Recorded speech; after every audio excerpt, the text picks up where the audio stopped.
आशा करता हूँ सब खैरियत में होंगे, अपनी पढ़ाई को एक परिणाम में बदलने की कोशिश में होंगे। आज से देखें तो तकरीबन 20-21 दिन का समय रहा है आपके एग्ज़ाम के लिए। मैं आशा करता हूँ कि आप एक जी तोड़ मेहनत करेंगे इन 20-21 दिनों में। जहाँ संभव आज तक आपने नंबर ऑफ हॉर्स इतनी पढ़ाई नहीं की, वो पढ़ाई आप इन 20-21 दिन में समेटने की कोशिश में होंगे। आज का हमारा जो चर्चा का विषय होगा वो है कि इस बार प्रतिस्पर्धा कितनी, इस बार कंपटीशन कितना। लाजमी है कि हम जिस फील्ड में होती हैं उस फील्ड से रिलेटेड हमें हमारे साथ जो प्रतिस्पर्धा करने वाले व्यक्ति विशेष होते हैं या उनकी जो संख्या है तो उसका जानने का हर किसी का एक प्रयत्न रहता है। तो मैं उससे रिलेटेड कुछ बातें करूँगा। ये बातें होगी बच्चों से डायरेक्ट इनडायरेक्ट जो संवाद हुए, जो बातें हुई उनके बिहाफ पर। अधिकांश एस्पिरेंट ये सोच रहे कि सर देखो 2016 में जो कैंडिडेट पार्टिसिपेट हुए थे उसकी तुलना में अब 4 साल समय निकल गया, 22 आ गया, तो नए कैंडिडेट भी आए होंगे, तो इसका मतलब लाजमी है कि प्रतिस्पर्धा बढ़ गई है। लेकिन मुझे नहीं लगता, मैं बाकायदा कहूँगा कि इस बार ऑल ओवर कम है प्रतिस्पर्धा। तो आप में से सोचेंगे सर ऐसा क्यों? वास्तविकतापूर्ण कहूँ तो लगभग 2021 अक्टूबर नवंबर में अधीनस्थ बोर्ड ने अपना कैलेंडर जारी किया था, जिन्होंने फर्स्ट टाइम 4 या 6 जून उन्होंने एग्ज़ाम डेट दी थी कि लेब असिस्टेंट का एग्ज़ाम 4 या 6 जून को होगा। उसी दौरान बहुत से एस्पिरेंट लगभग लाखों की संख्या में लेब असिस्टेंट की प्रिपरेशन के लिए जुड़ गए थे। जो IIT JEE की तैयारी करे वो भी जुड़ गए थे, जो कॉलेज डायरेक्टली कर रहे थे वो भी जुड़ गए थे। लेकिन जैसे समय बढ़ता गया अधीनस्थ बोर्ड ने फॉर्म फिलअप करवाना शुरू किए।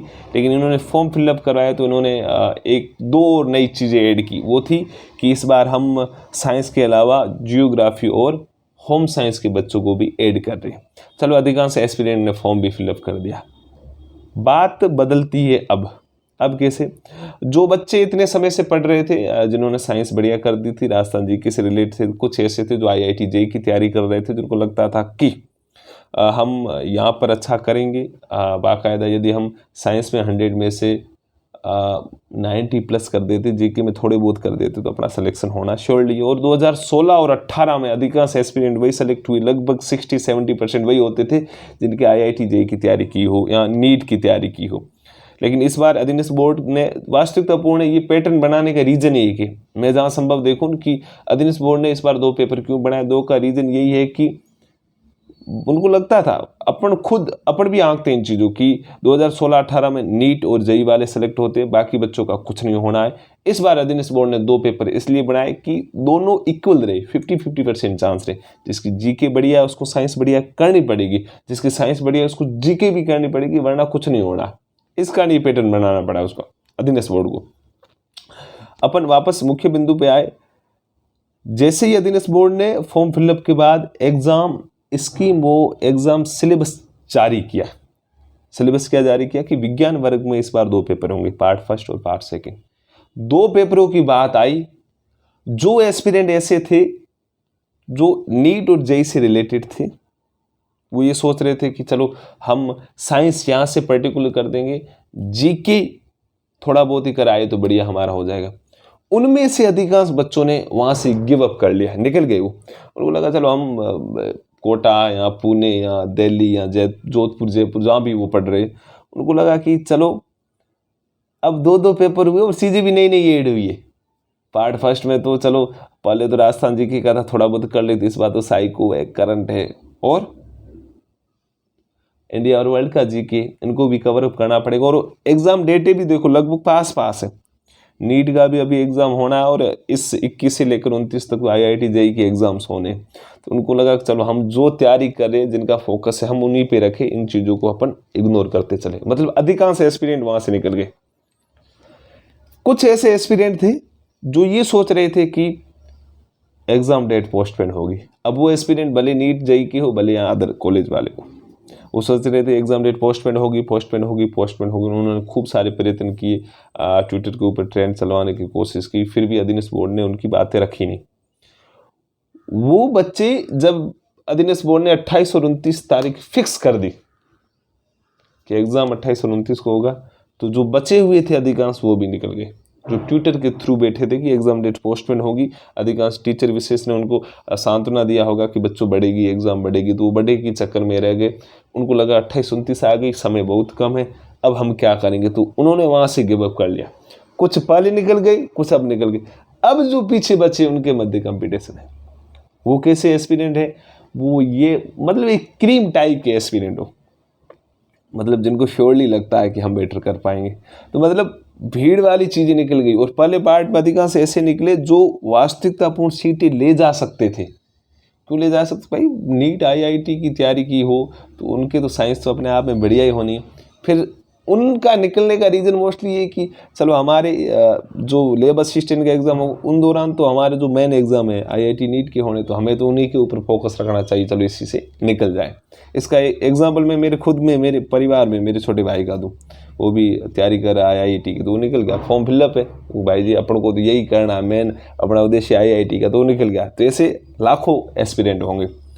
अब बाकी कुछ ऐसे एस्पिरेंट है जो ये सोच रहे कि सर सिलेबस भी नहीं हो रहा है, क्या नहीं है। और मैं वास्तविकतापूर्ण कहूँ, एक ये भी रीज़न है कि कंपटीशन का कम होने का कि सिलेबस, वो क्या, अब जो बच्चे कुछ उसमें से भी किसी को 19-20 लग रहा है। 19-20 कैसे लग रहा है, उनको लग रहा है कि यार सिलेबस भी नहीं है, इतना हुआ ही नहीं, अब यार गिव अप करना पड़ेगा, बाकी ने खूब सारा कर लिया होगा, वो। अब नई चीज़ें अपन देखें तो मैं कह रहा हूँ कोई भी ऐसा एस्पिरेंट मेरे संपर्क में नहीं, आज हज़ारों की तादाद में मेरे से जुड़े हुए बच्चे, जिसने मुझे, हाँ कुछ पॉजिटिव बच्चे जो अच्छी बातें करते हैं, कहा सर हम कर जाएंगे, हम अच्छा करेंगे, लेकिन मुझे ऐसा कोई एस्पिरेंट मिला ही नहीं जिसने बोला कि सर हमने 100% चीज़ें कवरअप कर ली। मैं कह रहा हूँ जिसने 70-80% ऑन एन एवरेज देखे 70% चीज़ें कवरअप कर ली है और उससे रिलेटेड नंबर ऑफ क्वेश्चन किए, तो वो श्योरली सेलेक्ट हो जाएगा। 100% किसी ने नहीं की ये चीज़ें। आप ये सोच रहे हो कि 100% सबने, किसी ने की। आप 70-80% करो, चीज़ें करो और उनसे रिलेटेड नंबर ऑफ क्वेश्चन करो, आप श्योरली सिलेक्शन के जोन में हो। किसी ने किया, आप क्या सोचोगे यार सिलेबस पूरा आया नहीं, क्या होगा क्या नहीं, अरे भाई जी किसी ने नहीं किया है। जहां संभव तुम जितनी चीज़ें समेटने की कोशिश करोगे उतना तुम बेटर करके आओगे 101%। बाकी चीज़ इस दौरान 20-21 दिनों में आप जो पढ़ा है सही ढंग से, आप पिछले कुछ महीनों से पढ़ रहा है, उन चीज़ों को बाकायदा रिवाइज में लाओ, एक रिवीजन करो उनका। सेकेंडली मैं मानता हूं कि इस दौरान कम से कम 13-14 घंटे आराम से पढ़ाई हो रही होगी, तो आप 7-8 घंटे जो पुराना है उन चीज़ों को पढ़ो, उनसे रिलेटेड जहाँ संभव नंबर ऑफ क्वेश्चन हो सके वो करो। लेकिन कुछ ऐसे टॉपिक्स जो आपने किए नहीं, तो आप उनसे रिलेटेड पर डे 3-4 घंटे ज़रूर निकालें। बाकी किसी को लगता है सर साइकोलॉजी अभी तो पढ़ी नहीं, तो एक PTET STC लेवल की कोई गाइड लेके आ जाओ, साइकोलॉजी को एज इट इज एक अखबार की तरह पढ़ना शुरू करो, क्या भरोसा कुछ न कुछ बेटर करके आओगे। भाई गिव अप करने से अच्छा है कि कुछ चीज़ें पढ़ी जाए। तो आप पढ़ते रहिए। आप यदि 70% चीज़ें सही ढंग से दोनों पेपरों में करते हो तो आप एक सिलेक्शन के जोन में हो। प्लीज़ कचरा न पाले, पॉजिटिव रहने की कोशिश करें, बाकी बढ़िया होगा। और चीज़ें अंत में कहूँ तो पहले भी बोल चुका हूँ, वाकई बहुत शानदार जॉब है लेबर असिस्टेंट। मैं आशा करता हूँ जो मुझे सुन रहे हैं उनमें से अधिकांश बच्चे अगले वर्ष कॉलेज में, स्कूल्स में जो ये अलग प्रकार की लेबे इस बार 2 जोड़ी है उनसे रिलेटेड या कृषि से रिलेटेड जाएंगे, तो आपके लिए सबसे बढ़िया होगा कि आप एक मतलब शिक्षा विभाग की सबसे बेटर नौकरी को पाओगे, उसमें आप सेवा दोगे। तो बढ़िया रहिए, स्वास्थ्य का ध्यान रखिए और पॉजिटिव रखने की कोशिश कीजिए और खुद को हमेशा बिजी रखिए। इस दौरान प्लीज़ दूर की या भ्रांतियों भरी बातों से आप दूर रहे। जहाँ संभव जितना पढ़ सके उतना आप पढ़ने की कोशिश कीजिएगा और पॉजिटिव रहिएगा, बढ़िया होगा। और नौकरी बहुत ही बढ़िया लेबर असिस्टेंट वाकई। अब गर्मियों की छुट्टियाँ चल रही है, एंजॉय कर रहे, घूम घाम रहे। हाँ, बाकी अगली बार आप भी इन चीज़ों को अनुभूत करोगे, आप भी एंजॉय करोगे इन चीज़ों को। पॉजिटिव रहिए, कचरा न पालिए। ओके।